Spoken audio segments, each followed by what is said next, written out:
So today on Aviation and Other Jargons, we're just trying to look at how it will be easier for people to move around and to get information on what you need to do during this COVID era. And it's a great pandemic. Everybody's going through the pandemic.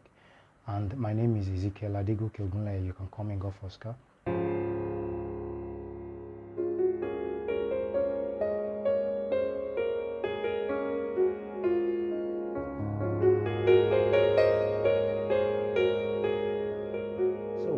We all know that aviation is the sector that has been hit more with so many difficulties during this pandemic, because what is aviation? It's just basically the movement of people up and down.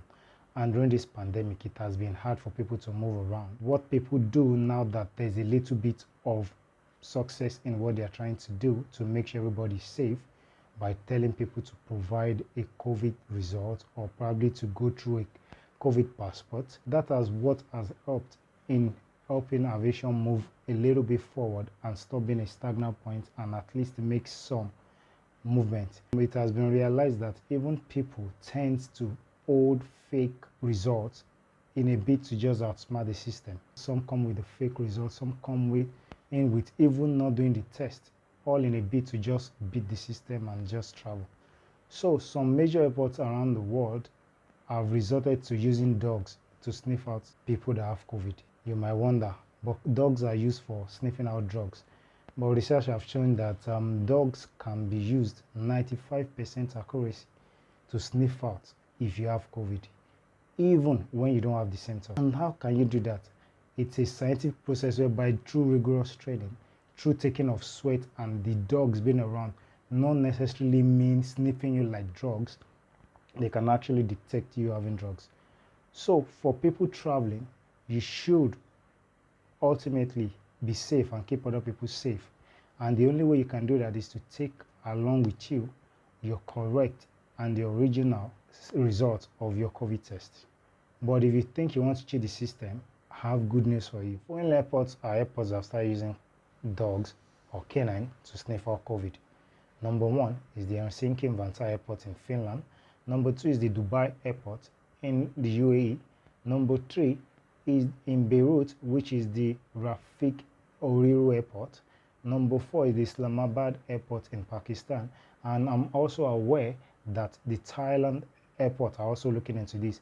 And other airports around the world have started looking at measures whereby safety can be ensured to make sure that everybody entering flights are coming in with the right and correct COVID test, or the other way, they are proposing a COVID passport, whereby you have, like your yellow card, you have a card with you whereby information of when, how, and the type of vaccine you've taken, so that they can track and know that you've taken the vaccine, so that when you're entering the flight, they can ensure that everybody in the flight have absolutely taken their vaccine and they are not in danger to anybody else.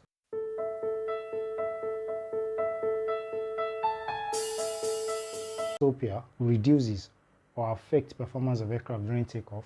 You might wonder, how does airport affect performance? But it has been noticed that due to the elevation of the airport, during takeoff, aircraft performance are being hampered or reduced.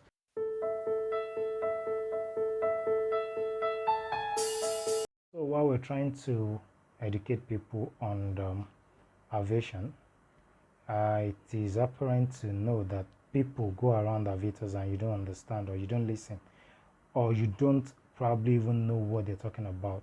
That's why every time we bring any episode, we try to bring one word which we call phraseology that will help people that are non-aviators to understand, or probably have a preview of what people around them who are aviators are talking about. So today what we'll be talking about is the word Ruja. Ruja is something that on the street is something that people talk about, but do they really know the real meaning of Ruja? The history of Ruja came in from the military, and these days the military and aviators tend to use the word Ruja.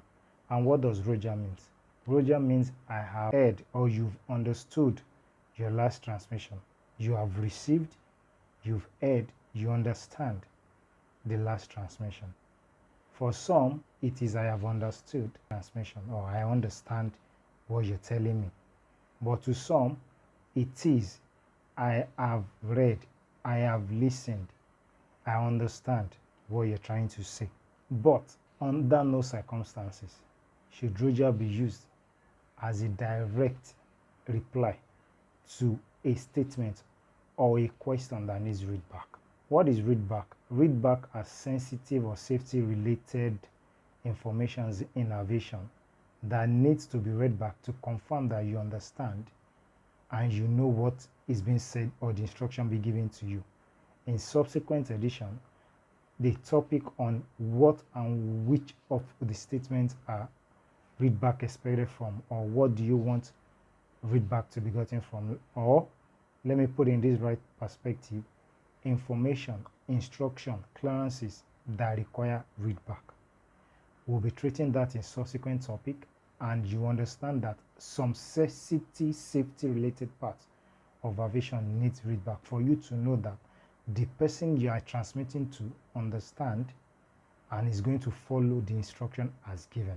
So you cannot use Ruja as a reply to those kind of situation whereby you are giving information, instruction, or clearances, and you say Ruja. You have to read it back and not say Ruja. It can also be used as an answer to a direct question in the affirmative or in the negative. It cannot be used. It only means I have received and I understand your last transmission. And that is what Ruja is. And so I think anytime you move around now, you understand better what Ruja is. The channel is Aviation and Other Jargons. Subscribe to this channel. Like this video with a thumbs up. You can also drop your comment in the section below. Share the videos and let people understand what aviation is.